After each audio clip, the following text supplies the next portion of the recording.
윤 대통령이 헌법재판소 탄핵 심판에는 직접 나가겠다 이렇게 밝힌 만큼 헌법재판소도 대통령 출석 대비 경호 대책 마련에 착수했다고 합니다. 대통령 측 오늘 입장부터 다시 들어보시죠.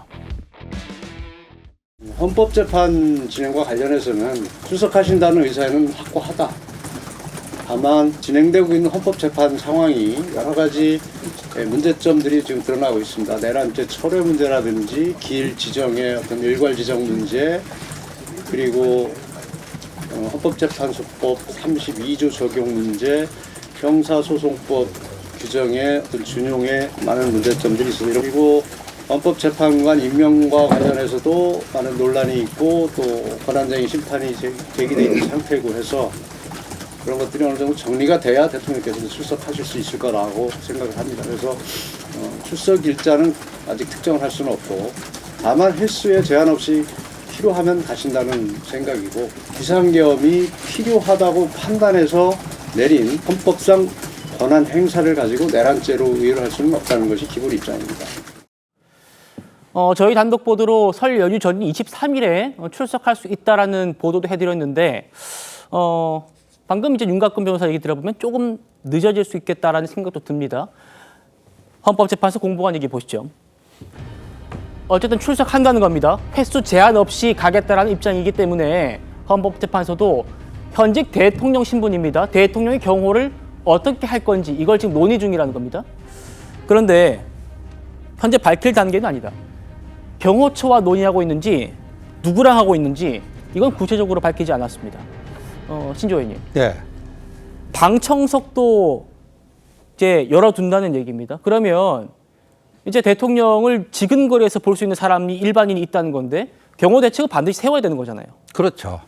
예, 뭐 현직 대통령이니까 그건 뭐 당연히 세워야 되는 거고, 그래서 뭐 그 어떤 경호 대책을 누구랑 어떻게 뭐 세우고 있는지 그걸 굳이 공개할 필요 없습니다. 나중에 그게 이제 다 합의가 이루어지고 그러면 뭐 그렇게 됐다라는 것을 그냥 사실만 밝히면 되는 건데, 저는 뭐 이 대통령이 현재 출석이 다만 타이밍의 문제지 시기의 문제지 이거는 뭐 이루어진다고 보니까요. 네. 아까 우리가 처음에 다루었던 이제 수사기관에 출석하는 문제도 이것처럼 좀 제대로 좀 조율을 하고 그러면은 얼마든지 저는 원만하게 해결될 수 있다라고 봅니다. 알겠습니다. 헌법재판소는요. 대통령의 탄핵 심판 진행 속도가 너무 빠르다라는 대통령 측의 지적에 대해서도 입장을 밝혔습니다.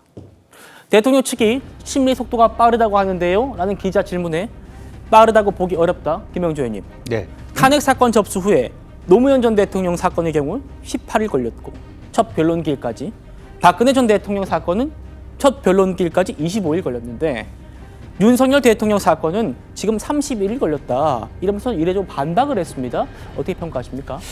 뭐 그렇습니다. 그러니까 나름대로 헌법재판소가 여러 가지 많은 어떤 시선이 있다는 것을 의식하면서 속도라든지 또 논의를 하고 있지 않느냐 생각이 들고요.